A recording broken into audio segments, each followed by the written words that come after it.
82% do que se consome na internet é vídeo. Educação não vem só da escola, não vem só dos amigos, mas vem das redes sociais. Essas gerações têm alta capacidade de aprendizado no ambiente digital e elas são autodidatas mesmo. Acho que quando você empreende, você experimenta o seu maior potencial.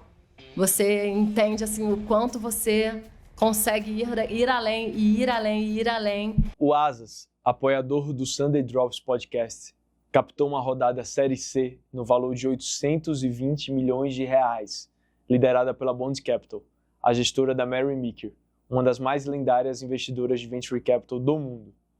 Uma parcela relevante desse investimento é focado no Banking as a Service, um produto que permite que qualquer empresa, inclusive a sua, se torne uma fintech. Para saber mais, acesse asas.com ou escaneie o QR Code abaixo.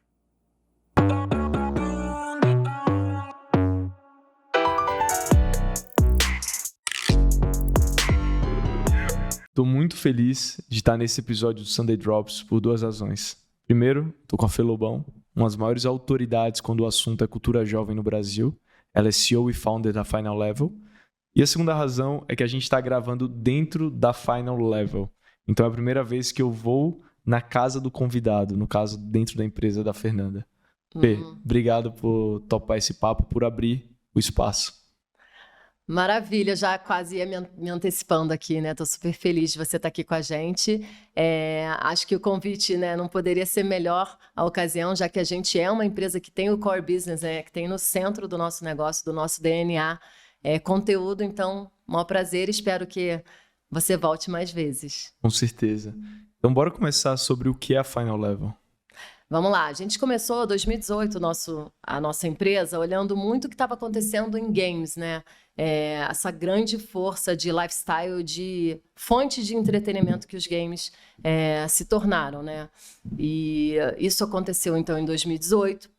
E a gente olhou como vocação conteúdo, né? Como a nossa grande expertise e conteúdo, o que estava acontecendo com esses influenciadores de games, eles reunindo milhões e milhões de pessoas. A gente começou o nosso negócio criando uma proposta de valor muito única, que combinava também uma content house dentro do nosso modelo central de conteúdo. Então, essa casa a gente batizou de Gameland.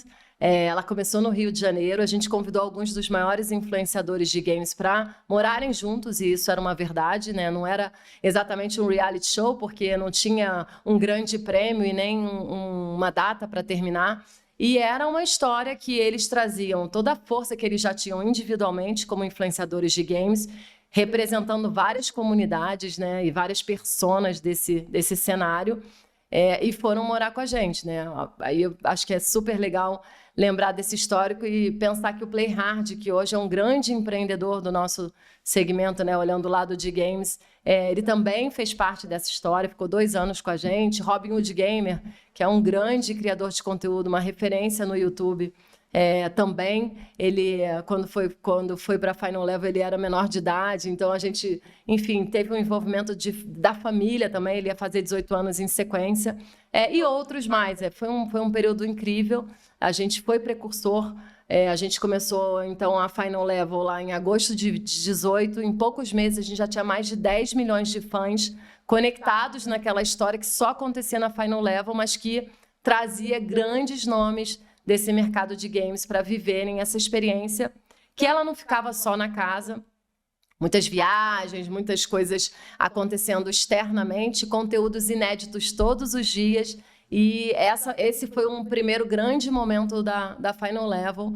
que passou também pela pandemia, né? Então, se a gente for pensar de 18 para cá, a gente teve aí um período muito importante, grande e impactante de pandemia, mas o modelo da Content House ele teve uma adequação que fez com que a gente perdurasse esse desenho por bastante tempo.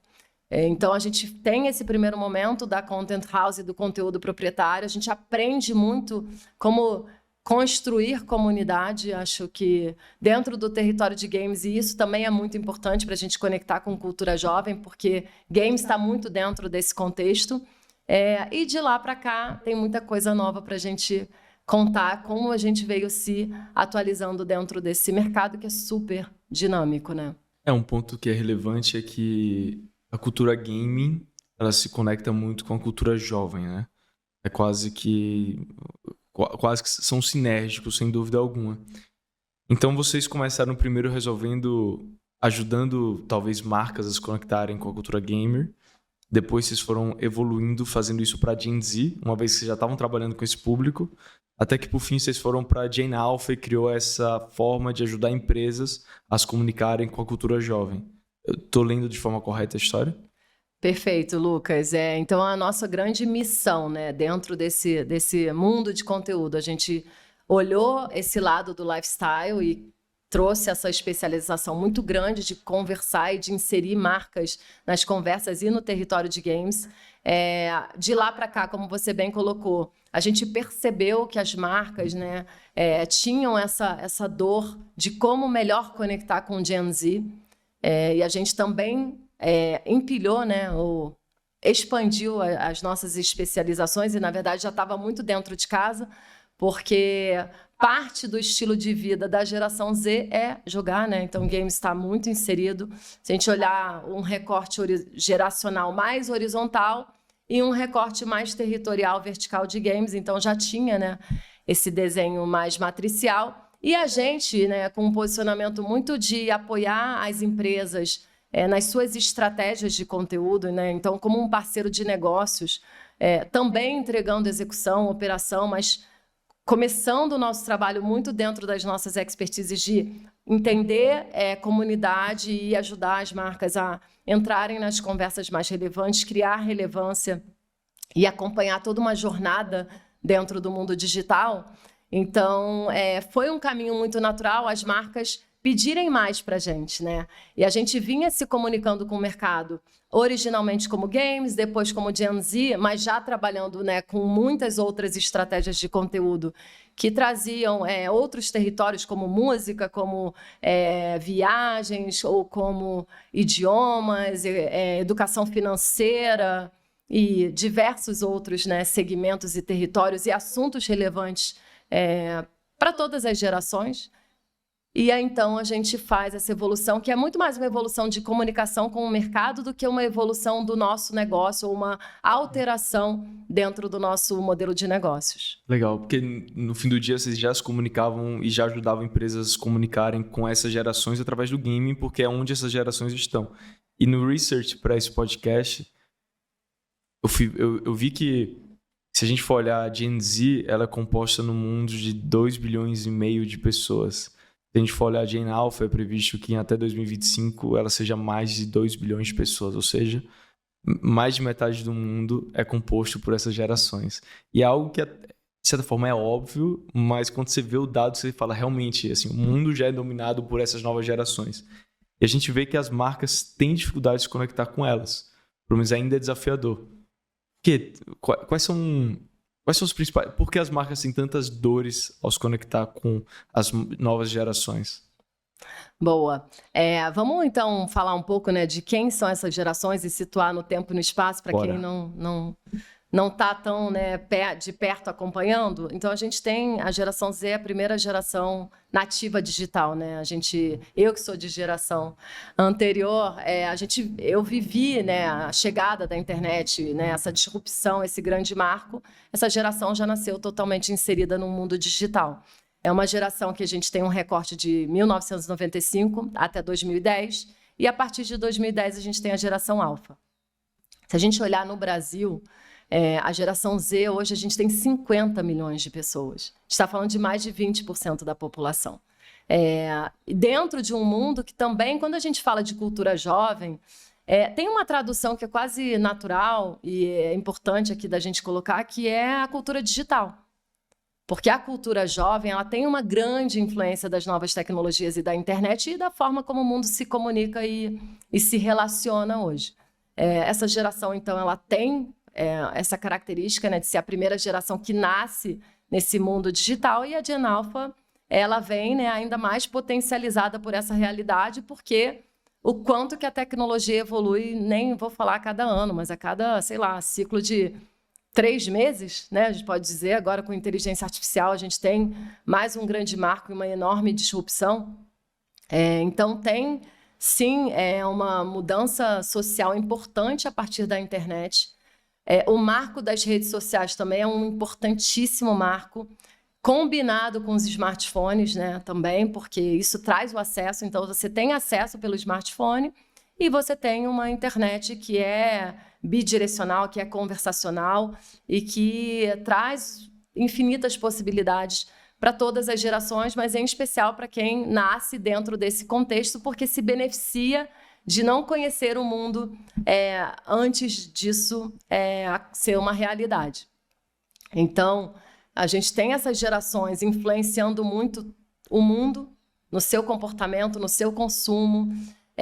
Você pegar um recorte, por exemplo, domiciliar, e falando especificamente da geração alfa, né, que hoje está aí, 2010, gerações que, a partir de 14 anos, né, de 14 menos, vamos lá, para trazer aqui o recorte da faixa etária, essas gerações, a geração alfa influenciando altamente, com poder de influenciação muito alto dentro da sua casa, fazendo recomendações para os pais, né? Dizendo como que mexe, os aplicativos de streaming, a casa super conectada, a internet das coisas, que são assuntos mais áridos para gerações mais novas e muito naturais para essas gerações mais novas. Então, elas começam também a trazer um aprendizado muito importante e, por isso, né, por trazerem informação e aprendizado, elas têm alto poder de influência dentro das suas casas. Sim, é fascinante porque quando uma geração nasceu digitalmente, significa que, de certa forma, ela nasceu com acesso massivo a informações. Talvez isso seja traduzido pelo que você falou, das novas gerações terem um poder grande econômico sobre as decisões familiares, porque elas tornam uma geração questionadora, porque ela tem acesso a informações e pode formar sua opinião, certo ou errado, embasada, profunda ou rasa, mas ela tem esse acesso e ela pode ter. E como uma marca pode se conectar genuinamente com essas gerações mais novas que têm acesso à informação, que de certa forma são mais questionadoras? Eu acho que você trouxe um ponto assim que eu acho que é chave, né, dentro desse pensamento de como melhor se conectar e como melhor participar de forma relevante da vida de pessoas dessa geração. E aí a gente tem que olhar como é que é a visão de mundo, né? Vamos pegar a geração Z, porque eu acho que a geração alfa ela está potencializando tudo que a gente já vê na geração Z. A geração Z ela já é uma geração economicamente ativa. Então, além dela ter toda essa força de influência em comportamento e consumo, porque ela influencia, ela parte de uma influência que já é dela, né? Se você olhar hoje a grande força de influência, ela está na geração Z, de comportamento e consumo. Por quê? Porque a grande força de influência vem desse mundo digital, vem das redes sociais, vem das buscas que acontecem e que acabam também trazendo influência. A gente vive um momento a gente chama de economia da atenção, né? Para justamente conectar ao seu ponto, como é que as marcas vão se conectar e converter, né, e trazer esses consumidores da geração Z para elas. Então, a gente parte desse... como é que é a visão de mundo? O que é importante para essas gerações? Ela é uma geração super questionadora. Então, vai passar muito por transparência, por propósito, por verdade. Ela é uma geração muito preocupada com o meio ambiente. Então, sustentabilidade, né? Isso conecta muito com o que está acontecendo no mundo. São gerações que nasceram num contexto de crises muito importantes, né? Crises ambientais, crises políticas, né? A gente, acompanhando crises de saúde, a gente viveu uma pandemia. Eu, que sou de uma geração muito, muito anterior, o impacto da pandemia ele é total para todo mundo, mas ele é maior, isso por dado de pesquisa, para as gerações mais novas, porque elas estavam crescendo. Então, se você já vem num contexto que você nasce com acesso a muitas informações, porque a internet ela traz essas possibilidades, e você então está consumindo todo esse caos, né? Que está acontecendo no mundo e você em fase de crescimento. Então, aí tem todo um outro lado, né? De saúde mental, de ansiedade, que passa por tudo isso. Então, acho muito que as marcas têm que ter atenção sobre como é a visão de mundo dessas gerações, quais são os aspectos mais importantes, né, para essas gerações, preocupações com o meio ambiente, transparência, verdade, diversidade. É muito importante, é uma exigência dessas gerações. Se a marca ela não traz esse traço, ela está fechando uma porta, às vezes sem perceber. A empatia, a proximidade. Então, assim, criar conexão com essa geração significa você ter um olhar próximo ao que ela tem para o mundo e genuinamente ter as preocupações que ela também tem para você conectar com o que pode ser relevante para cada uma delas. Tem uma questão que é muito desafiadora, que é a individualidade, que também é muito importante para essas gerações. E aí a gente parte para olhar a hipersegmentação, personalização, né, de comunicação, de estratégias. Isso é super desafiador, né, porque, de novo, a gente vem disruptando modelos de marketing e de estratégias de comunicação. A necessidade de hipersegmentar, ela vem se enriquecendo, né, no sentido de trazer mais desafios para os profissionais e para quem está cuidando das estratégias de marketing, mas, ao mesmo tempo, o quanto também você consegue, dentro do ambiente digital, trazer a mensuração, né? Então, você tem uma fragmentação e uma necessidade de estar cada vez mais olhando nichos, comunidades. As marcas devem... eu acho que as marcas que já se entendem como criadoras de conteúdo, elas estão à frente das que não ainda entenderam esse jogo. Porque você está trabalhando para criar comunidade, para trazer engajamento para a sua marca, para o seu propósito, para as suas causas e aí para o seu produto, né? Para os seus produtos, para o seu portfólio.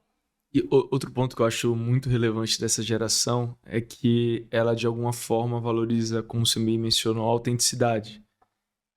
Ao mesmo tempo, também que a gente vê o crescimento de forma espontânea de muitas marcas através do User-Generated Content. Então, é uma geração que consome a influência de grandes criadores, mas também é altamente influenciada pelo amigo ou pelo amigo do amigo que estão nas redes sociais. Como o UGC entra nesse jogo e entra nessa discussão? Maravilhoso, Lucas. Essa pergunta é muito boa, porque a gente vem ainda com muita força, né, de influência do que a gente chama de influenciadores. E aí, como é que a gente vai separar um conceito aqui importante? Como é que a gente vai separar influenciadores de criadores de conteúdo? Quando a gente está olhando influenciadores, a gente está olhando uma variável de alcance, de fanbase muito grande, né? Então, a gente já está falando de influenciadores que têm uma fanbase de milhões de pessoas e ele funciona como uma mídia de alto alcance, né? Como uma mídia massiva. E marketing de influência, a gente já vem falando, né? E é parte das estratégias, parte importante das estratégias de conteúdo desde sempre.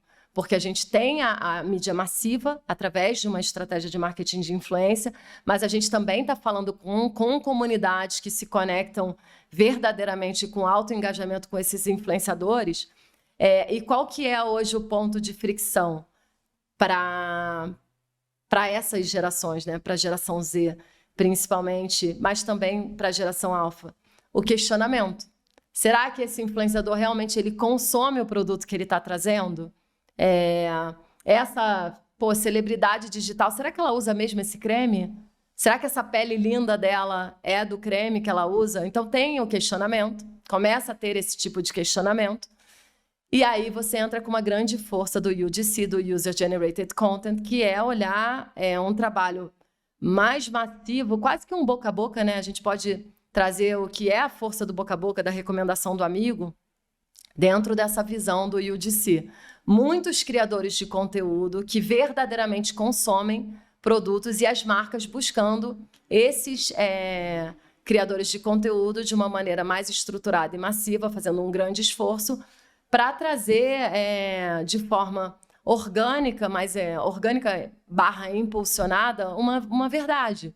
Então, as marcas estão buscando hoje pessoas que verdadeiramente consomem os produtos delas para trazerem essa verdade, né? A gente pode chamar de uma prova social para as suas estratégias de marketing. Isso é maravilhoso. Se a gente olhar o Brasil, a fotografia, né, do mercado de criadores de conteúdo no Brasil, das pessoas que se declaram criadores de conteúdo, isso no final do ano passado, tá? Eu não tenho esse número atualizado, acho que a gente vai ter uma grande boa surpresa ao final desse ano, quando isso for novamente medido, mais 20 milhões de pessoas se declaram criadores de conteúdo. E aí, quando a gente olha a pirâmide de monetização, ela é uma pirâmide super incipiente, né? Super inicial mesmo no nosso mercado, porque você tem 500 mil pessoas dos 20 milhões, 19 milhões e 500 mil pessoas não monetizam, e aí você tem a primeiro layer de monetização, que são 500 mil pessoas monetizando até $500 por mês. É uma renda que hoje a gente percebe que não dá para viver de conteúdo com essa renda. Então, tem uma característica de cheguei lá, já estou recebendo, as marcas já me pagam para fazer alguma coisa legal para elas, mas eu ainda tenho um outro trabalho, porque compõe a minha renda, então tem uma característica de second job. E apenas 50 mil influenciadores, a gente pode chamar das celebridades digitais, monetizando acima de $500 por mês, e aí sim, vivendo de conteúdo. Porém, as redes sociais, elas trazem uma percepção de que isso é muito maior do que né? A gente está falando aqui de dados de pesquisa. Mas a aspiração por viver de conteúdo, por viver, né, por ser influenciador, por chegar nesse super topo da pirâmide, ela é muito alta dentro do universo jovem. Então, hoje, quando as pesquisas perguntam para esse jovem o que ele quer ser profissionalmente, aí você tem como number one influenciador, e aí depois você tem, né? Ainda aparece muito no Brasil, principalmente, jogador de futebol, mas a gente já tem uma aspiração maior para esse lado da influência digital como profissão, como carreira, como projeto de vida muito forte dentro da nossa cena no Brasil. Então, é uma carreira que está, né, se desenvolvendo. A gente, né, como empresa, está olhando muito esse movimento. Acho que tem um dinamismo importante, né, para quem está jogando o jogo desse mercado, de quer entender o que é tendência, o que já é uma realidade, para onde está indo, principalmente. O quanto a inteligência artificial apoia todo o desenvolvimento desse cenário, porque você se serve de inteligência artificial para... A gente já tem, né, primeiro, uma qualidade, uma criatividade que é nata do Brasil, maravilhosa, né? Essa participação, essa característica de socialização, a maturidade que a gente já tem e o volume que a gente já tem de conteúdo, ele é benchmark global. Mas você tem aí uma inteligência artificial acelerando toda essa profissionalização, né? Então, você não tem uma exigência acadêmica, você não tem uma exigência de ter um certificado. Você está aprendendo com os tutoriais, está aprendendo com inteligência artificial, assim como as pessoas já estão aprendendo a falar idiomas com inteligência artificial. Você tem uma linguagem que é uma linguagem própria nativa digital, que agora já está sendo dita como um idioma, que é a linguagem creator. Você precisa saber falar, né? Não basta você abrir a câmera e sair falando qualquer coisa, você tem estratégias, né? Quem chegou lá nesse topo da pirâmide, né, da influência digital e que hoje ganha muito dinheiro com isso, com certeza são pessoas que são workaholics, assim, que trabalham profundamente as suas estratégias para se manterem relevantes, para se manterem fiéis aos seus temas, à sua comunidade, terem percepções do que essa comunidade está pedindo, interagirem, né? Porque comunidade é isso, não adianta você falar, você tem que interagir, você tem que dialogar. Acho que o diálogo é um outro, né, caminho muito essencial para essas gerações mais novas. Elas não admitem um mundo sem diálogo. Acho que o diálogo está ali muito na chave dos grandes problemas globais. Elas acreditam, né? E eu concordo muito. Eu convivo muito e concordo muito com isso. Então, tem, assim, acho que tem uma observação que ela é permanente e que está num momento que é um momento muito, muito rico de aceleração mesmo e de desenvolvimento, de um modo geral. Tem um Isso me intriga muito, né? Esse Pareto da economia de criadores, do fato de a gente ter um pequeno topo que de fato está conseguindo viver. Por outro lado, a gente vê muita gente que está produzindo conteúdo, está se tornando criador. E tem um paradoxo, porque ao mesmo tempo essas pessoas, esses criadores de nicho, muitas vezes têm um poder de influência maior. Então, às vezes, o DC ali da ponta consegue influenciar mais alguém e ter um ROI maior do que o influenciador de topo. Mas eu imagino que é algo que a gente vai resolver ao longo do tempo, à medida que a gente tenha mais ferramentas para ajudar marcas grandes a fragmentarem o orçamento e tiver maiores comprovações da base. Não sei se é por esse caminho que você acredita. Eu acho que sim, tem um questionamento também, né, dos times de marketing sobre os dados, né, sobre resultados, sobre comprovações. Eu acho que tem também uma preocupação grande do brand safe, né, porque quando você está abrindo um trabalho de branding que considera e tem como parte da estratégia pessoas, né, influenciadores, e que você tem que dar a liberdade para... O segredo do sucesso é a cocriação, então a marca também ela tem que desprender de algumas, digamos assim, de algum guidance que ela vinha trabalhando e trazer esse criador a favor do que ela está buscando como resultado ou como inovação dentro da sua comunicação. Então, eu acho que tem muito esse momento, né, de conforto, de gerar conforto, seja pelo lado dos resultados, seja pelo lado de que você já encontrou os parceiros e a melhor forma de fazer e traz essa segurança. Você pensa que hoje o time de marketing está muito desafiado por resultado, né? Então, o CMO hoje ele tem uma cadeira que é muito complexa, porque está ali nele, né, com produto e com estratégias de marketing, comunicação, o desafio de mexer a ponteira do negócio. Acho que a gente está num momento que as ferramentas, e de novo, não só de inteligência artificial, mas todas as tecnologias emergentes e o próprio cenário, né, digital, de você ter todas e quaisquer formas de medir resultado. E acho que quem está dentro da cadeia, né, como a Final Level e como outras empresas, ela tenha a oportunidade de se diferenciar cada vez mais por esse lado também. Porque uma das dores que a gente ouve muito dos times de marketing é o report, né? Cara, vem muito intuitivo, vem muito qualitativo, vem muito apoiado em criatividade, e só que eu estou sendo cobrado por resultado, eu preciso mostrar. Então, a gente aqui, a nossa metodologia de trabalho, ela vai muito pelos KPIs, quais são os objetivos, e a gente vai trabalhar obsessivamente por eles. Claro que isso vai passar pela qualidade, né? Isso eu acho que assim, é o básico, né? O ponto de partida do que a gente sempre fez, e o avançado é como que a gente mede e melhora os resultados e faz a otimização dos investimentos. Então, também trabalhar dentro desse olhar para o negócio e se colocar ao lado dos parceiros, das marcas, das plataformas é essencial. Essa é uma das teses que eu mais gosto, tá? Porque, de certa forma, toda disrupção traz desorganização. E o mercado está desorganizado, de certa forma, porque a gente tem muitos criadores e a gente tem muitas empresas e esses dois precisam se encontrar. Então, eu acredito que empresas como a Final Level são empresas que vão organizar esse mercado, vão ajudar a que esses players se conectem, porque ele sempre vai precisar de alguém ajudando de um lado e do outro. Então, eu adoro essa tese.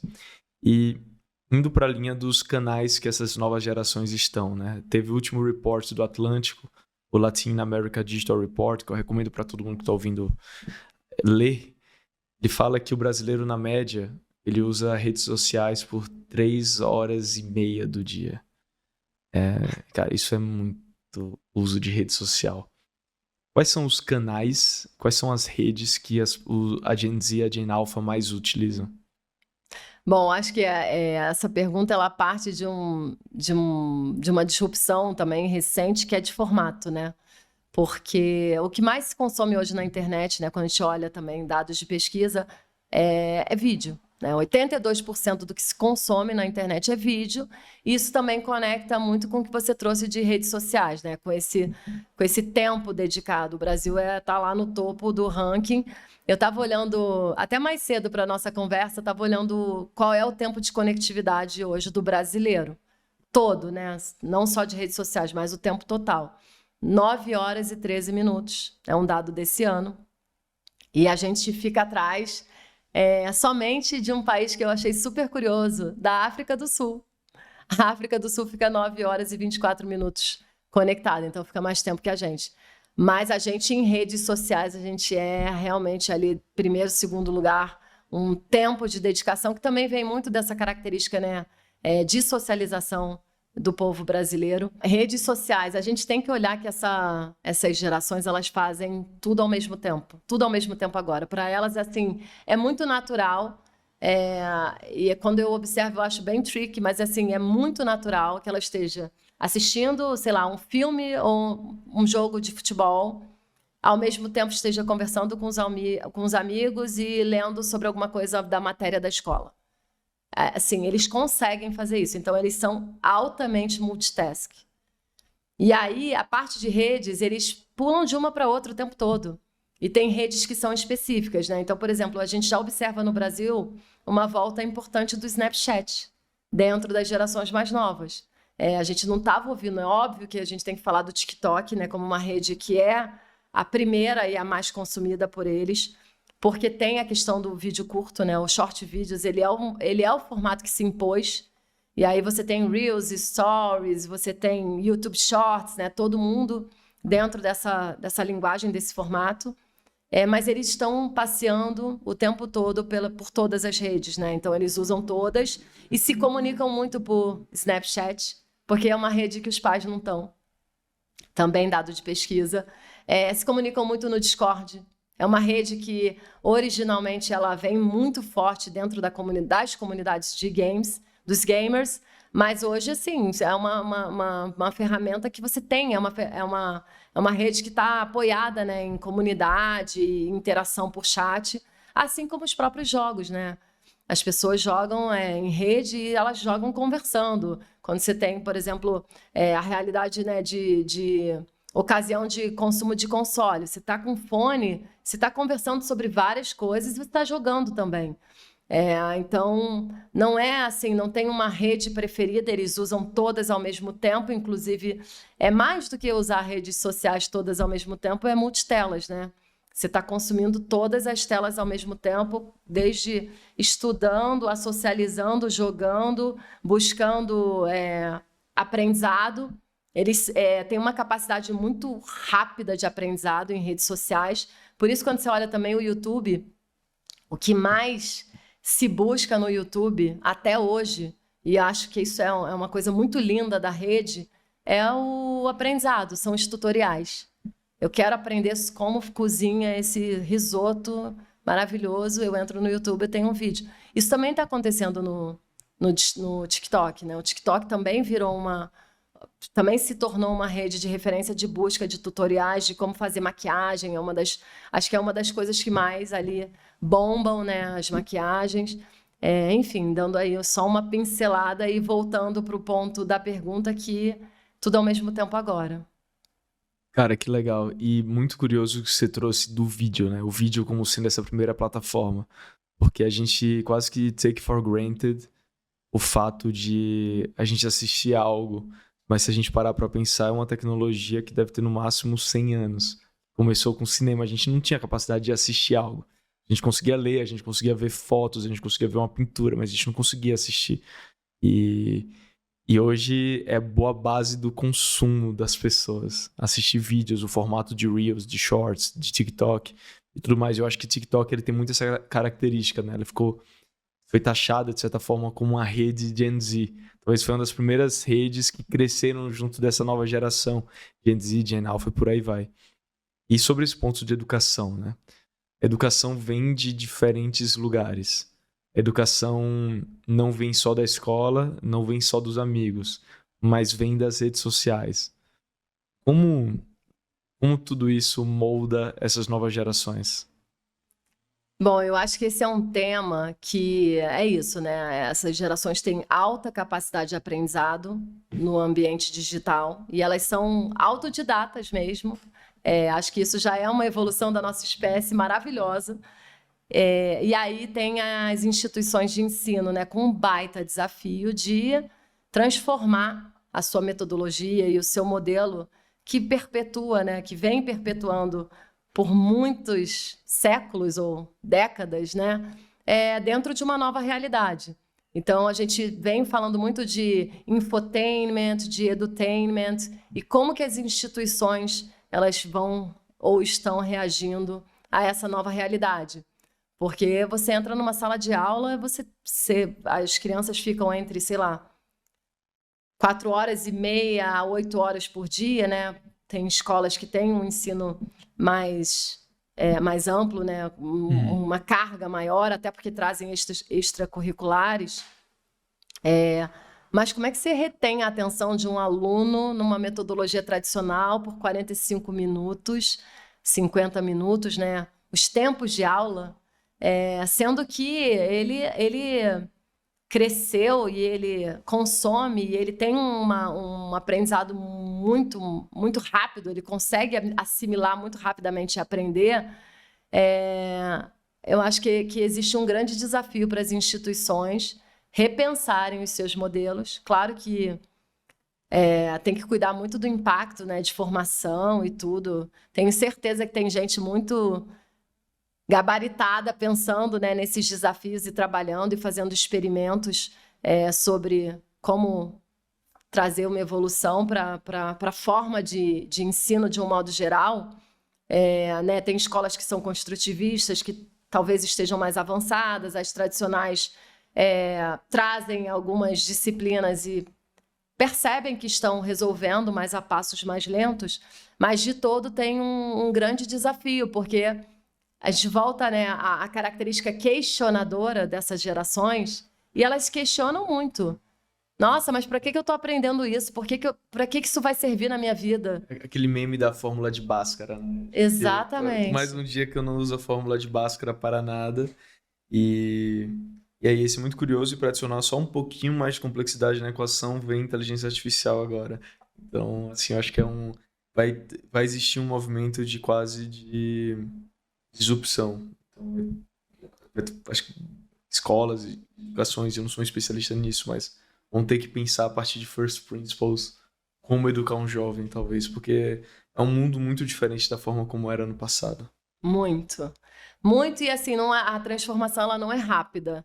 E ela tem que ser test and learn mesmo, porque você pode tentar acelerar e causar uma catástrofe, né? Também, porque você não consegue interromper. Agora vamos interromper a nossa forma de fazer e vamos pensar para voltar a fazer alguma coisa que faça mais sentido para o mundo atual. Isso não existe. Porque o ano letivo, ele começa, ele termina e ele vai começar no ano seguinte. Então, elas têm esse desafio de trocar, né, o pneu com o carro andando.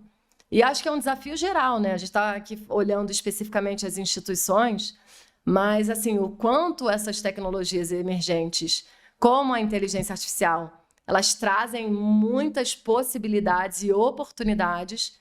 Então, todo mundo hoje está no anseio de como melhor usar as ferramentas. Quando eu penso numa criança, e ela já, né, com essa naturalidade inserida nesse contexto e conseguindo olhar, pesquisar, buscar soluções de inteligência artificial para ajudarem ela, por exemplo, a estudar, eu tenho preocupação também, porque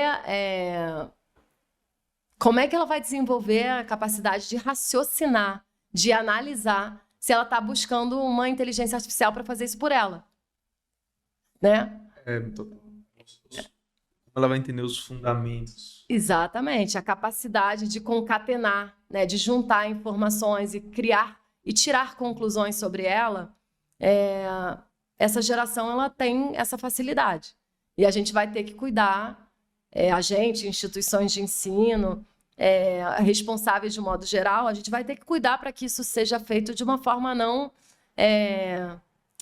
atrofiar a capacidade humana de concatenar, de raciocinar, de pegar informações e de criar um raciocínio, de ter um ponto de vista pessoal, individual, e não ser influenciado, porque você consegue botar tudo numa inteligência artificial e ela trazer para você esse processamento todo de uma forma que você olha, né? A gente olha mesmo, né? Quando a gente usa, fala, nossa, fez muito melhor do que eu faria, eu demoraria muito, muito mais para fazer. Mas o processo de fazer, principalmente para a formação, ele é muito importante. Porque quando a gente for olhar lá na frente, eu acho que um diferencial importantíssimo vai ser você dominar, saber tirar o melhor uso de todas essas tecnologias emergentes, a inteligência artificial e outras mais, mas, ao mesmo tempo, as suas habilidades humanas, relacionais, eu acho que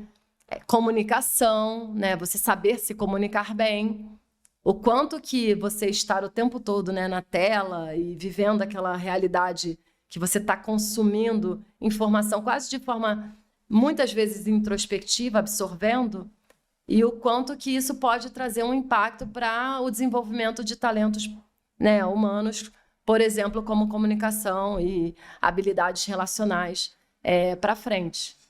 Porque eu acho que o maior receio, e aqui eu acho que vai muito além só dessas novas gerações, mas eu acho que se for olhar só um lado ruim das redes sociais, seria tipo quase que um efeito papagaio, né?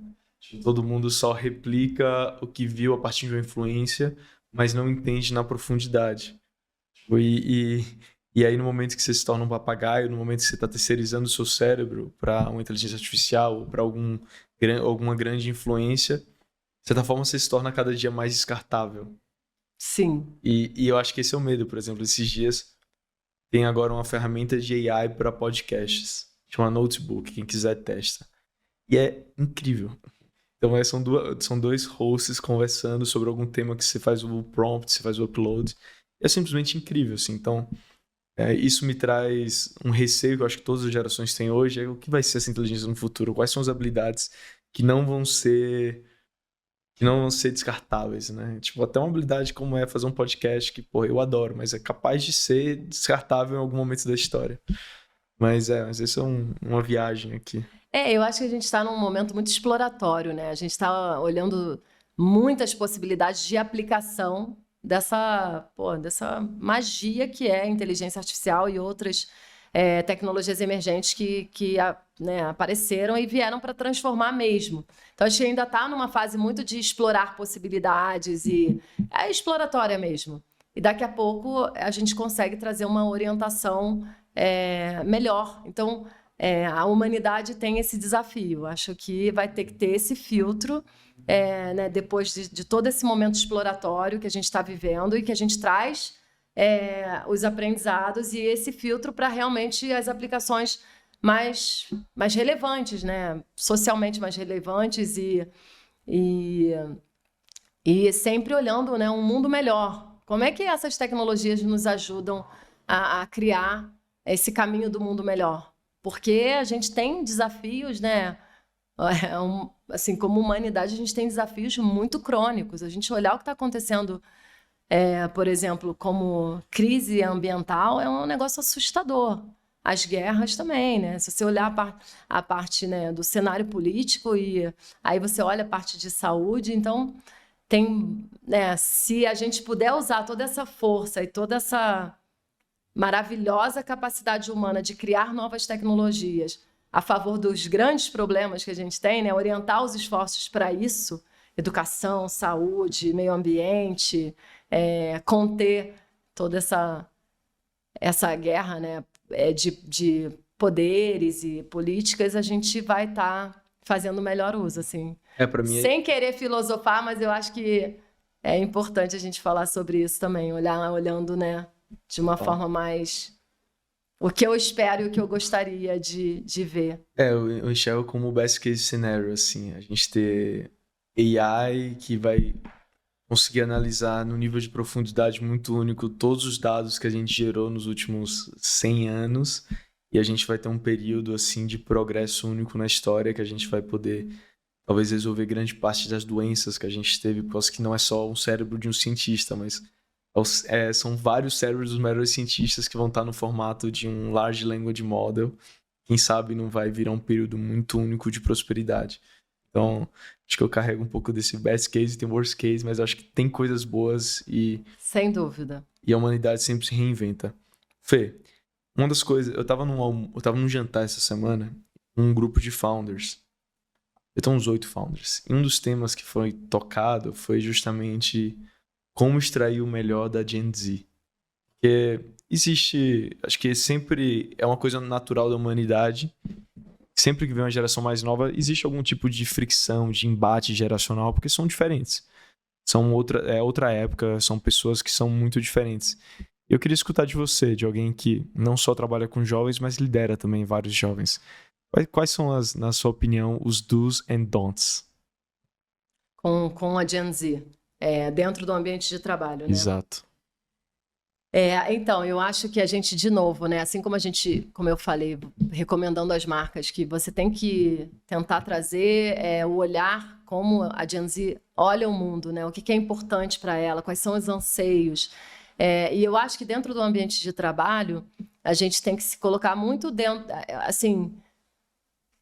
de um lugar de aprendizado, o que a gente pode aprender, o que eles trazem de aprendizado, e aí num negócio como o nosso, que é um negócio de conteúdo nativo digital, que tem um propósito de apoiar as marcas, né, a olharem essa jornada de consumo e se destacarem, participarem das conversas relevantes e tudo mais. Então tem um valor muito grande para o nosso negócio.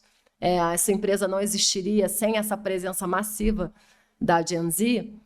Por outro lado, tem todo o nosso, né, o meu aqui aprendizado também de uma geração que vem com mais de 20 anos de mercado, com muita experiência em negócios, né, em relacionamento com investidores. A Final Level é uma empresa que já fez captação, então tem aqui, né, a gente já é uma empresa que tem uma governança, que tem gente muito inteligente, competente, engajada com o nosso negócio e que está conectada com muitos outros negócios que trazem para a gente uma troca, né, riquíssima.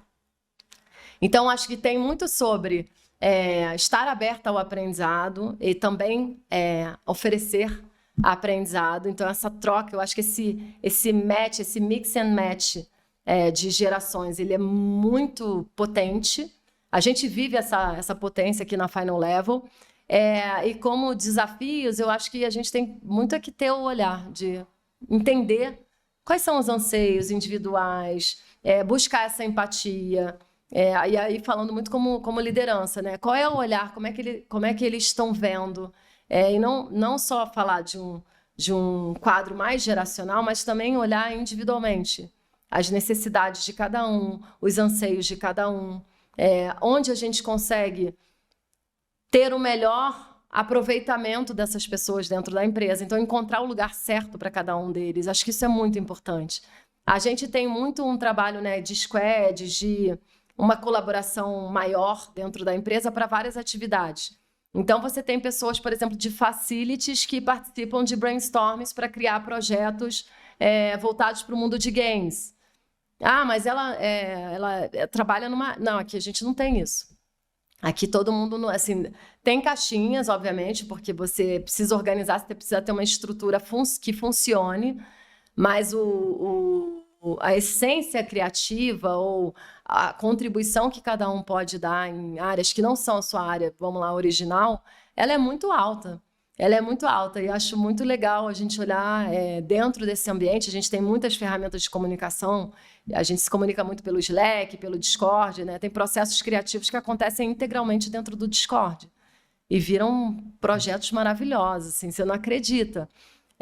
E essa característica de vibração também, de celebrar pequenas conquistas, tudo isso eu acho que faz muito parte do como extrair melhores resultados e criar um ambiente positivo dentro de um mix de gerações. Assim. E você citou 3 pontos muito relevantes que eu acho que servem até como benchmarks para outros founders, né? Então, acho que esse senso de que qualquer pessoa de qualquer área pode contribuir, essa questão da ferramenta de comunicação, Discord, Slack, por aí vai, e esse último exemplo que você trouxe. E de celebrar as conquistas. Tem alguma outra rotina ou ritual que você fala, poxa, esse aqui eu acho que quase todos os founders deveriam incluir na empresa para agregar um maior senso de propósito ou para influenciar positivamente a Gen Z? Cara, tem muitos, eu acho, sabe? Mas eu vou destacar de novo. Como, né, empatia e trazer esse olhar de como eles enxergam o mundo e quais são as necessidades individuais, eu percebo muito a necessidade da comunicação transparente, de você dividir quais são os desafios, onde é que a gente está, para onde a gente está indo. Parece muito óbvio, né, para o founder, e a rotina de um founder CEO ela é muito intensa, né? Ele está olhando o equilíbrio de 10 pratinhos ou mais, mas esse cuidado, e acho que assim, o ativo mais valioso, por mais que seja uma empresa de tecnologia, o capital mais valioso que todas as empresas têm são as pessoas.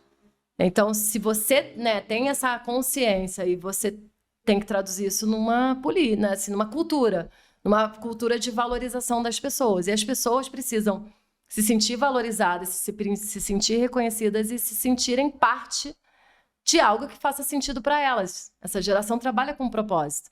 Ela não sai de casa para ganhar dinheiro, porque ela vai ganhar dinheiro de várias formas. Então, não tem, né, como gerações anteriores, tudo pelo trabalho. Assim, eu vou sacrificar tudo e qualquer coisa para ter um sucesso profissional. Isso não é uma característica da Gen Z. Ela não vai sacrificar, ela vai buscar um equilíbrio, ela vai buscar uma realização, ela vai buscar se conectar com uma visão maior, com um propósito. E se isso não tiver garantido, a gente vai ter uma cultura frágil, porque essas pessoas vão entrar e elas vão sair, elas vão entrar e elas vão sair, e você não consegue fortalecer cultura. Então, acho que parece óbvio, mas precisa ser praticado. Aí você trouxe a palavra-chave ritos, né? Ritos. A gente aqui tem muitos ritos, assim. Agendas que são, né, fixas nas agendas da empresa toda e que partem dessa valorização do que é a nossa cultura, de quais são os nossos valores, de uma comunicação transparente, que não quer dizer que a gente está o tempo todo falando de coisas boas, a gente não traz esse viés de que está tudo bem, porque quando não está bem, a gente vai precisar se unir, né, fazer as escolhas e seguir. Então, também para não causar um bug, né? Tá tudo bem, daqui a pouco ferrou, e não é assim. Então, é muita cultura de dono. Eu acho que, no final, a gente pode resumir tudo isso que eu estou falando em cultura de dono. É você trazer o time com a faca nos dentes, muito alinhada com o propósito, porque botar a faca nos dentes de todo mundo, só com uma cultura forte, com um propósito muito alinhado e com os valores muito, muito claros e trazendo força de conexão para quem quer engajar e fazer parte dessa jornada. Que legal. Acho que você falou algumas palavras-chave aqui, né, do senso de propósito dessas novas gerações e como isso é importante e buscar de alguma forma ter essa consistência na hora de executar os ritos, os rituais. E eu acho que uma coisa que você repetiu algumas vezes durante a conversa que me marcou muito, que é olhar com a visão de mundo. Essas novas gerações, de alguma forma, isso está vinculado à empatia, né? Então, acho que tem pontos muito chaves. Posso dar um 360 no tema da conversa. E aqui eu acho que eu pergunto quase de uma perspectiva egoísta, mas eu estou muito curioso para escutar seu ponto de vista. Eu sei que você também é uma pessoa apaixonada por esportes. Não sou apaixonada como trabalhou com esportes. Eu também sou fascinado por esse mundo. E eu tava vendo, tem uma discussão, por exemplo, no mundo do futebol hoje, que eu acho que se aplica a qualquer esporte, que é a forma como o produto acontece. Então, imaginar que são 2 tempos de 45 minutos não se adequa mais às gerações mais novas, das formas como eles querem consumir conteúdo. De certa forma, isso acontece com tênis. Se você parar pra pensar, um jogo de 3 horas. Então, se você for ver no futebol, o Piquet lançou a Kings League, que é um novo formato, mais dinâmico, mais rápido. E eu sei que você não trabalha diretamente com isso, mas eu queria só escutar seu general thoughts, assim, se de fato, de alguma forma, a gente vai ver reinvenção de esportes para serem adequados para essas gerações mais novas. O que você acha disso tudo? Olha, eu acho que já tem uma evolução, Lucas, de verdade, assim, não no formato em si das competições, mas assim, algumas evoluções, né? Por exemplo, se você pensar no vôlei de quadra, há, há anos atrás, sei lá, mais de uma década atrás, você tinha vantagem. Hoje você não tem, é ponto e vai, né? Os sets ficaram mais longos e você não tem vantagem. Então já tem transformações para os esportes serem mais dinâmicos, alguns mais avançados, outros menos, mas acho que, né, aqui é um bom exemplo. Por exemplo, competição de vela. É uma competição super longa, difícil de você transmitir, de você trazer engajamento, de você trazer aprendizado sobre ela, porque se você não conhece da competição, é difícil você engajar. Aí o Brasil está trazendo o Sales GP, que é uma competição que é de alta velocidade. Então, que tem um formato muito mais de entretenimento em torno de uma competição que ainda é uma competição esportiva e que vai olhar velocidade. Acho que os esportes evoluíram muito, né, no seu aspecto de entretenimento, engajamento, criação e crescimento de comunidade, isso tudo também muito impulsionado por redes sociais e pelos donos das competições, né? Aí, pô, best cases, NBA, né? O que é NBA, né? Assim, desde sempre, eu acho que é uma grande referência. Da mesma forma, a NFL, é uma grande referência, é um grande formato de entretenimento. Você tem no futebol todos os torneios, mas eu vou destacar a Champions League, né? Que também acho que é uma grande referência dentro de um mundo que segue, né, com 2 tempos, 45 minutos. Agora tem o VAR, né? Agora não, mas já há algum tempo. Então ele muitas vezes se prolonga. O tênis mesmo, né, segue num modelo que Grand Slam pode chegar a ter mais de 4 horas de partida. E aí eu acho que assim, dentro do formato competitivo, talvez com uma menor disrupção, porque as fórmulas elas são muito vencedoras, né? Mas nos espectadores e da experiência de quem está assistindo, aí eu acho que a gente já tem muita evolução, né? Não só porque todo mundo que transmite já pensou muito nessa característica multitela, então isso, né, não é recente e ela vem em evolução contínua. Aí se você pega, por exemplo, o que o YouTube está fazendo com direitos esportivos, é um negócio espetacular. YouTube mais Cazé TV, né? Se você pensar o que aconteceu de 5 anos para cá com Cazé TV, é um grande marco de expressão também global, o que está acontecendo, né? De você ter como escolha da audiência abrir o YouTube, e isso é maravilhoso porque hoje também com as Smart TVs você tem a experiência, né? Você não tem uma diferença de assistir pela Globo ou pelo YouTube, talvez um delay que está cada vez menor, mas assim, e que a audiência está topando, mesmo com um pouquinho de delay, porque a experiência conecta muito melhor com o que ele gosta, com a forma como ele vai interagir com aquele conteúdo, conversa muito mais com ele do que, por exemplo, uma transmissão, né? E fazendo essa comparação, seja de uma Copa do Mundo ou dos Jogos Olímpicos agora, que foi um espetáculo, né? O que foi feito na Cazé TV, então também não está restrito a futebol, também já está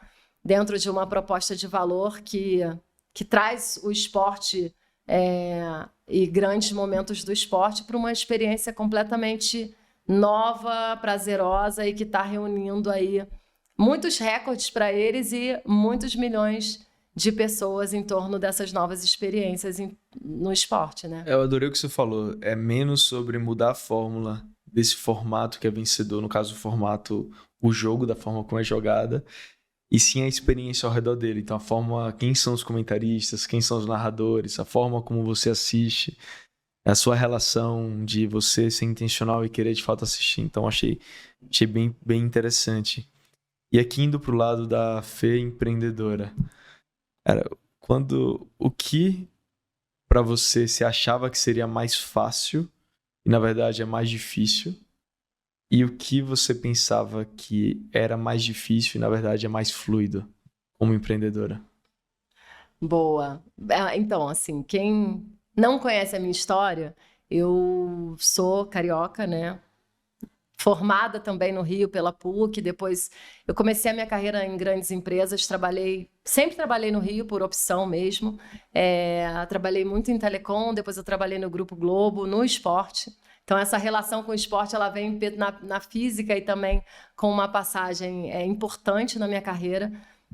Depois eu voltei para a telecom, fiquei 7 anos no Grupo Claro, e aí uma das minhas grandes atividades era em torno do esporte, né? A Claro é uma empresa super comprometida com o desenvolvimento do esporte no Brasil, tem uma estratégia de futebol muito grande, tem uma estratégia de automobilismo e uma estratégia com esportes olímpicos que eu participei diretamente com os Jogos Rio 2016, onde eu liderei o BID, que foi vencedor e que levou a Claro, né, para essa realização muito marcante, acho que para o país, de uma edição dos Jogos Olímpicos aqui.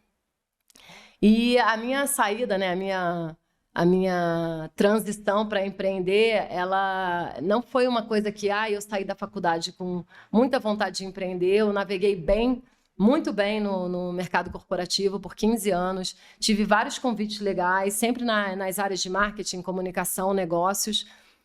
O esporte realmente me pegou, porque também podendo trabalhar primeiro como mídia, no Sport TV e depois como dentro de uma empresa que tinha o esporte como um pilar institucional muito importante e que segue importante por lá, eu tive muitas possibilidades de ser uma intraempreendedora, né? De realizar projetos muito grandiosos dentro de empresas, influenciar a tomada de decisão orientadas aí para essa grande causa e esse grande poder transformacional que eu acho que o esporte tem. Assim, o esporte, para mim, ele é uma das mais importantes ferramentas de educação, formação de caráter, de valores e transformação de vida.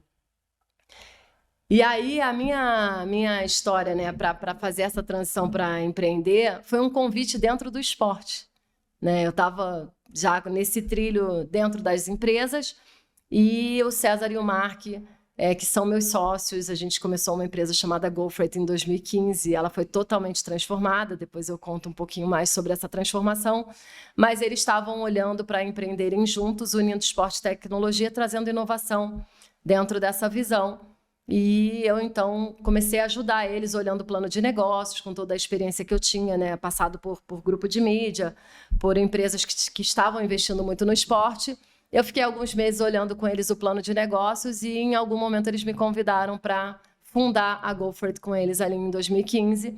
E foi um convite que ficou meio irresistível, porque eu já estava muito envolvida com plano de negócios e porque eu tinha realmente essa grande paixão. Então, assim eu faço essa transição de uma forma muito fluida. Eu não tive medo de abandonar tudo que eu tinha na minha carreira corporativa.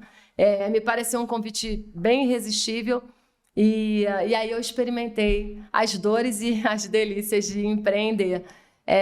Cara, não me arrependo nem um dia. Acho que empreender, posso comparar, assim, sei lá, com maternidade, que eu acho que também é uma realização muito marcante na minha vida.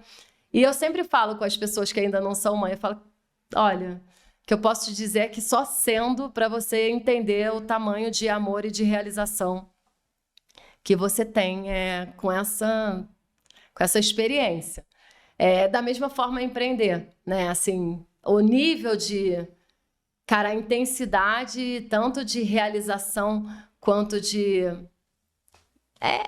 isso, é vida, né? Assim, você não tem mais aquela coisa, não, eu tenho o meu horário, como é que é? Comercial, né? E aí eu saio de férias, tipo assim, pô, 6 horas eu vou sair, não respondo mais, no outro dia às 9 da manhã, não, isso já muda. E isso, assim, acho que é uma realidade que já mudou, tá? E não é só nas grandes corporações. Por exemplo, a gente que é uma empresa de conteúdo não tem esse negócio de horário comercial, a gente trabalha final de semana, né? A gente vai trabalhando dentro do que são as atividades e conteúdo líquido, fluxo, não tem interrupção, né? Então, essa jornada empreendedora é uma jornada que me traz uma realização que eu nunca tinha experimentado no mundo corporativo.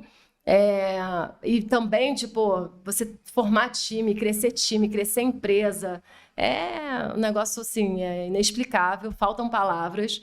Eu, como empreendedora, também já participei de muitas coisas legais. Acho que eu queria destacar o Scale Up da Endeavor. Eu participei do programa deles em 2021, foi uma experiência maravilhosa e ainda sigo, né, conectada com essa rede, que é a maior rede de empreendedorismo do mundo.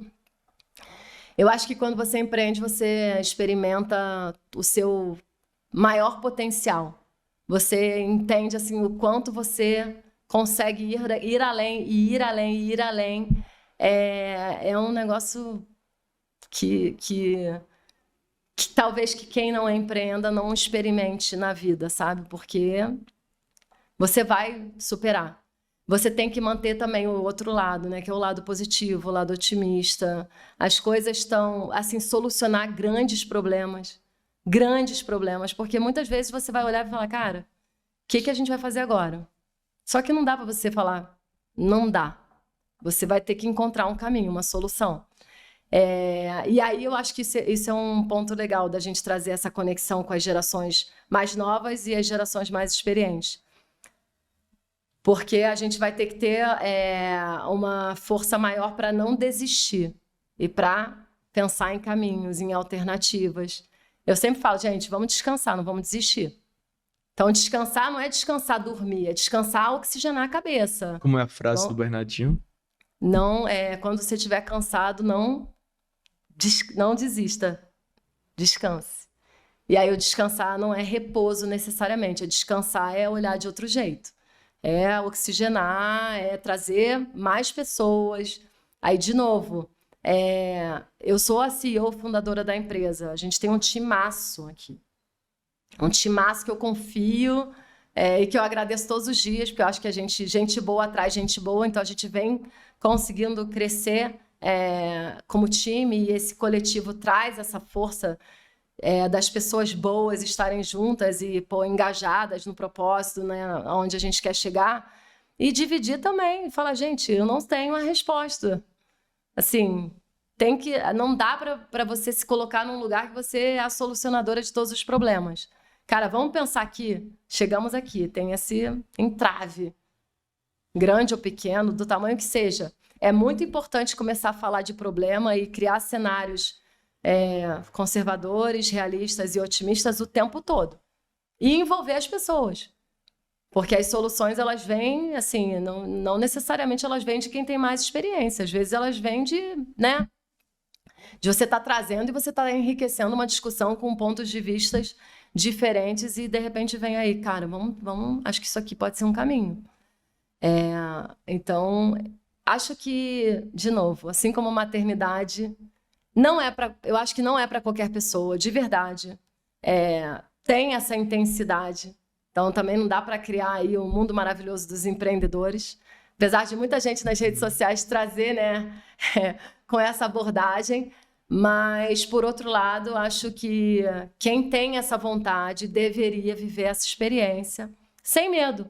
Porque também dá para transformar, dá para transformar o tempo todo. Você acha que se você soubesse do tamanho da realização que você tem como empreendedora, você teria começado antes?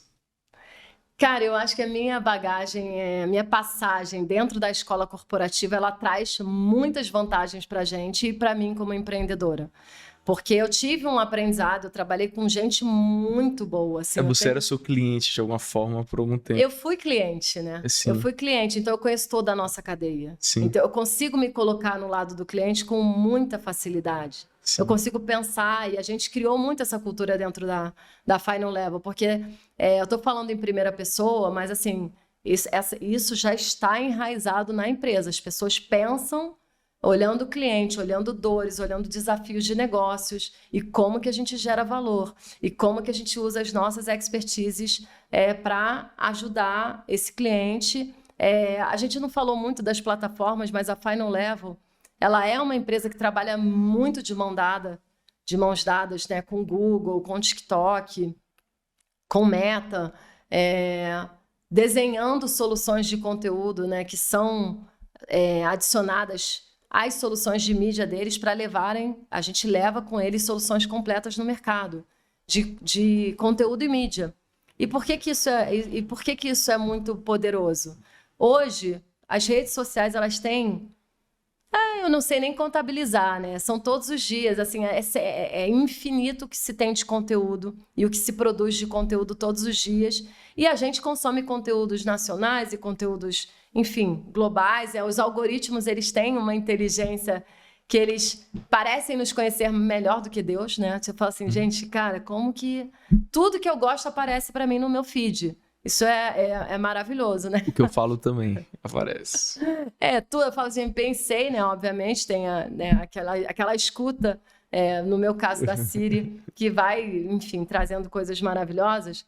Eu perguntei isso porque, obviamente, no fim do dia, toda essa bagagem que você carregou te faz você ser quem você é hoje e com a experiência que você tem. Mas eu acho muito maneiro, porque toda vez que eu te vejo, eu acho que você transmite essa paixão e entusiasmo pela empresa. Então, eu acho que quem tá escutando não sabe, mas, pô, a Fê tá de mala, ela não para, você tá sempre animada, falando, e com certeza, como qualquer empreendedor, tem 1000 desafios. Mas eu acho muito legal você trazer esse lado da realização, que ela é equivalente ao tamanho do desafio também. Mas eu acho esse entusiasmo muito único, assim, eu acho isso muito legal. Legal. Obrigada. Eu acho assim, Lucas, é muito bom ouvir isso, porque de fato eu tenho essa energia. Acho que tem que ter, assim, quem não sabe brincar não desce pro play. A verdade é essa. Tem que ter mesmo energia. Nem todo dia é dia de glória, tem muitos dias de luta, tem muito mais dias de luta do que de glória. Mas a minha bagagem corporativa ela foi extremamente importante. Então, eu me via muito realizada no mundo corporativo porque eu desconhecia o mundo do empreendedorismo. E que bom que eu tive esse convite e que eu não me arrependo nem um dia, porque experimentar todo esse potencial que eu tenho de realização, de poder fazer alguma coisa que se alinha com o meu propósito, que eu consigo trazer mais pessoas juntas, olhando na mesma direção, desenvolver pessoas. A gente é uma empresa com mais de 60 pessoas aqui. A gente acabou de fazer 6 anos. É maravilhoso a gente ver o quanto, né, da onde a gente veio, onde a gente está e para onde a gente está olhando. A tecnologia tem muito a ver com o para onde a gente está olhando, né? A gente é uma empresa que começou a montar time de tecnologia em 2022 e a gente avançou bastante. Então, a gente traz muito essa força das tecnologias emergentes e a inteligência artificial para trazer escala para a nossa criatividade. É algo que realmente está muito empolgado para fazer, sem abandonar o que a gente faz, que é olhar estratégias de ocupação de território, ajudar as marcas a entrarem e participarem das conversas mais relevantes, para se posicionarem bem. Quando a gente fala de Youth Culture, a gente não está falando só de falar com gerações mais novas, a gente está falando de alma de marca, né? A marca, assim, o mundo não existe sem a internet, né? A gente falou, 9 horas e 13 minutos é o tempo que o brasileiro hoje está conectado. Ele está trabalhando, mas ele está olhando... de alguma forma, todo mundo ficou muito multitask, as gerações mais novas mais ainda, porque nasceram dentro desse contexto. Mas a gente tem, então, do nosso lado de negócios, ainda não, e sempre teremos, né, uma força muito grande desse content first, de pensar conteúdo, de pensar como construir e crescer comunidades para as marcas, aliando mídia e conteúdo, né? Então, o nosso negócio ele também transborda, porque hoje as plataformas elas estão muito povoadas e você querer insistir numa estratégia estritamente orgânica não é inteligente, você não traz otimização dos seus investimentos.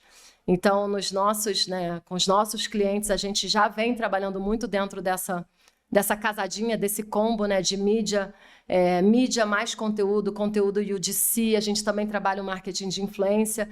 Conteúdo é muito maior do que marketing de influência, como a gente falou até aqui. E do lado de escalar, né, como escalar o nosso negócio, como escalar criatividade, a gente também criou a nossa solução, uma plataforma proprietária, e a gente tem projetos dentro da empresa que a gente entrega 300 vídeos por dia. A gente contrata milhares de criadores UGC para ajudarem nas estratégias que estão sendo desenhadas para os nossos clientes. Tem sido incrível, a curva de aprendizado é muito alta. A gente está falando de um negócio que está totalmente orientado a workflow, né? Trazer uma automação gerenciável para um tamanho de projeto como esse, 2.500 vídeos por mês, é um negócio muito grande, né? Não seria possível fazer da forma como a gente cria projetos de conteúdo lá originalmente. A gente começou fazendo isso, imagina, fazer uma curadoria de criadores de conteúdo e gerenciar uma rede de 300 criadores de conteúdo para uma marca.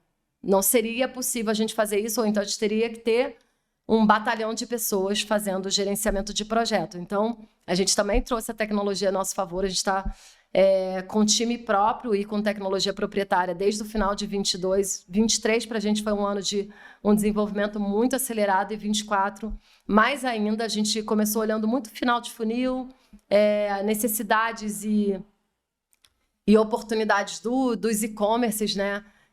Olhando também que criadores de conteúdo no final de funil estavam ajudando muito, não só a conversão, né, conversão de vendas, mas também a criar conexão e o lifetime value, esticar esse lifetime value do cliente, porque quando você olha uma estratégia de mídia performance, você tem um investimento que ele se esgota dentro daquela carga que você fez para buscar um resultado de final de funil. Então, a gente começou muito olhando essa camada de final de funil, mais orientada para e-commerces, e a gente subiu essa automação e essa escala de criatividade e de soluções de vídeos, né? Na nossa plataforma entra briefing e sai vídeo em alto volume para todas as camadas de funil. Então, no topo, muito uso ainda de marketing de influência. No meio e no final de funil, muito uso de UGC, e também de peças que não necessariamente precisam ter criadores de conteúdo. A gente também tem, dentro de casa hoje, né, a possibilidade de criar um influenciador digital com inteligência artificial. Funciona bem, principalmente para final de funil, onde você não precisa ter uma conversação ou alguma coisa que seja muito voltada para um benefício funcional que precisa ser explorado. E tá sendo incrível assim, fazer esse desenvolvimento e trazer para Final Level, né, essa evolução como uma content tech. Então, a gente está nesse processo, né, já é uma realidade, de uma empresa de conteúdo que evolui para uma content tech hoje, que está provendo milhares e milhares de vídeos para projetos muito relevantes de clientes muito queridos que confiaram na gente e que confiam, né, e confiaram e confiam e seguem confiando para apoiar esses desafios e essas estratégias. Demais. Eu adoro o nome Content Tech porque eu acho que content, por natureza, ele é pouco escalável. Com exceção de redes sociais, mas content é pouco escalável e você está desenvolvendo tecnologia para escalar isso. Então, acho que são duas forças muito poderosas. Fê, ao longo da conversa a gente fala um pouco sobre a sua trajetória empreendedora. E eu queria te escutar sobre como você vê o empreendedorismo feminino. Boa. Nossa, esse é um tema super legal da gente falar, Lucas, porque, bom, quando eu olho, né, em torno, dentro do nosso mercado, olhando games e olhando conteúdo de uma maneira geral, mas também transcendendo esse universo de conteúdo, a gente tem predominantemente empreendedores, né, masculinos, homens empreendedores. E aí, por exemplo, quando eu fiz o Scale Up da Endeavor em 2021, eram mais de 1.600 empreendedores no assessment, né, no programa, né, que se inscreveram para participar do programa, e eles tinham 63 vagas. Eu fui uma das 63 selecionadas, e dessas 63, 8 apenas eram mulheres. Então, você já vê mais ou menos que a proporção é essa, 10%, 12%, né, dos empreendedores hoje no Brasil são mulheres. Acho que tem um desafio adicional, que é o papel da mulher na sociedade, né? Por mais que a gente já esteja muito avançando, tem ainda muitas barreiras e muitas vitórias para serem conquistadas. Eu acho que eu adoro estar nesse papel de ser uma das desbravadoras, de estar inspirando, ser CEO, ser fundadora, ser mãe, né? Eu sou CEO, sou fundadora, sou mãe, tenho um marido, sou casada, tenho uma casa, tenho que cuidar dessa casa. Então, são muitos papéis, trazem desafios, mas, ao mesmo tempo, eu sou, né, assim, como indivíduo e como realização, acho que empreender para mim é uma parte tão importante quanto as demais da minha vida pessoal. Então, todas as mulheres empreendedoras que eu conheço, que eu encontro, têm a mesma realidade que eu, né? Eu não sou nenhum ser especial, acho que todas têm. Muitas mulheres de liderança têm os mesmos desafios de liderança executiva ou empreendedora. Na Final Level, a gente tem uma grande maioria, acho que é um dos gols, a gente tem muita presença feminina aqui e diversidade também, a gente tem por escolha, né? A gente cuidou disso, não é por acaso, tem excelentes profissionais, mas a gente, por escolha, escolheu muito ter essa característica e o quanto isso é positivo para o nosso clima, para a nossa cultura, para o nosso negócio, para o produto que a gente entrega para o mercado. Então, acho que assim, dando um passadão, o empreendedorismo feminino, ele tem desafios adicionais, mas eu acho que assim, tem desafios adicionais para as mulheres dentro da sociedade. Muitas vitórias e muita coisa ainda para a gente conquistar.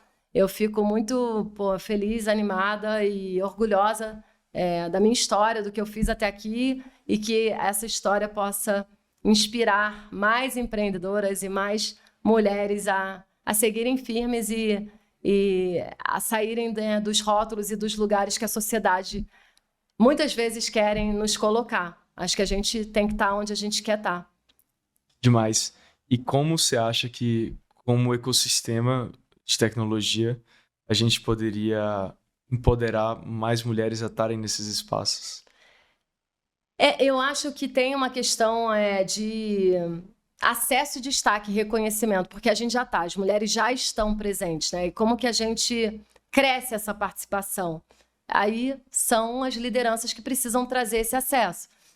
Aqui na Final Level, por exemplo, foi uma meta mesmo de gestão, quando a gente estruturou a área, foi uma conversa que nós tivemos, falei, cara, nós queremos ser essa empresa, vamos buscar profissionais com esse perfil. E eu acho que tem muitas empresas que estão já trabalhando com essas premissas. Você pega, por exemplo, dentro do Google, né, a gente tem uma relação, um parceiro querido, muito estratégico do nosso negócio, tem uma alta penetração de liderança feminina. Muitas lideranças dentro do Google, do YouTube, são mulheres e outras empresas mais. Mas se isso puder, de alguma forma, escalar mais rápido, a gente cria as condições para que isso aconteça também. Legal. E Fê, indo para a última pergunta do Sunday Drops, eu sempre faço a pergunta para os convidados, que é: qual foi uma lição que foi difícil no momento que você teve, mas hoje, de alguma forma, você é grata por ter tido ela, porque te fez alguém mais forte? Ah, meu Deus. São tantas. Bom, eu vou trazer assim, não é um exemplo específico, tá? Porque eu acho que dentro da jornada empreendedora, a gente tem muitas lições todos os dias, né? E a gente vive um contexto, de novo, esse contexto político, econômico, ele é um contexto que nos desafia muito, né? Se você pensar, a Final Level nasceu em 2018. 18 para 19 foi um período muito forte. A gente realmente é isso. Cresceu 10 milhões de fãs em torno da comunidade. O modelo de negócio se provou muito rapidamente. A gente nasceu YouTube First e a gente tinha o nosso canal no YouTube, ele era sold out, assim. Qualquer marca que quisesse entrar dentro da nossa história, do nosso conteúdo, da nossa narrativa, não conseguia entrar. De tanto que a gente tinha sucesso naquela época. E aí veio uma pandemia. Então, você tem, acho que assim, tem uma primeira lição de você olhar tudo que estava por vir e que, de alguma forma, foi interrompido, né? A pandemia, ela interrompeu, não foi para a Final Level, foi para todo mundo. Fala assim, caraca! E eu não acreditava, eu acho que era um negócio que não ia durar 2 semanas. Fala, gente, isso não vai acontecer. Mas aí as coisas não se resolviam e durou o tempo que durou. Então, acho que uma primeira grande lição, e que eu trago ela para todo o aprendizado, é como reagir às coisas que se impõem, né? Como reagir à realidade. Porque tem o que você gerencia, e é nisso que você tem que dar foco, e tem o que você não gerencia, e você precisa reagir, né? E se você se contrariar, ou se você panicar, ou se você gritar, você não está resolvendo nada. Então, acho que a pandemia foi a primeira grande lição, porque a gente estava naquele auge de empresa, tipo assim, cara, 2020 vai ser o ano. Muitos projetos grandiosos desenhados, assim, poxa, renovações confirmadas que caíram, né, ao longo do período, porque muitos orçamentos foram revistos e seguem sendo revistos, né? Então, o tempo todo, a sua capacidade de reação, ela é muito importante. Então, ali na pandemia, acho que foi uma primeira lição muito dura, mas, ao mesmo tempo, eu sou muito grata por ter passado por ela e ter conseguido também absorver aquela pressão, não transbordar a pressão que, como empreendedor, eu vivi. Foi muito maior do que, obviamente, a empresa toda viveu. Os investidores apoiaram muito, acho que também vale aqui, poxa, dar essa super valorizada, da gente estar bem cercado, né? Acho que é um ponto crucial, tá? Observando quem te cerca, né? Em qualquer esfera da vida, não só profissional, mas pessoal também, porque o ambiente, ele te influencia muito. A gente falou, né, do marketing de influência, o quanto o ambiente de redes sociais, e o próprio marketing de influência é isso. É o ambiente das redes sociais influenciando, mas o ambiente, de um modo geral, influencia muito. Então, acho que, lembrando aqui de uma lição muito dura, foi a pandemia e como a gente passou por ela. Eu sou grata por ter vivido, porque me trouxe musculatura para outras, né, lições duras que vieram e que a gente soube reagir bem e sair. Adorei, que eu acho que traz muito o conceito da antifragilidade, né? O conceito do Taleb, de que o caos, de alguma forma, dependendo da forma como você reage, te faz alguém mais forte. Então, acho que tem um pouco desse lado nessa lição. E, Fê, muito obrigado por topar participar do podcast.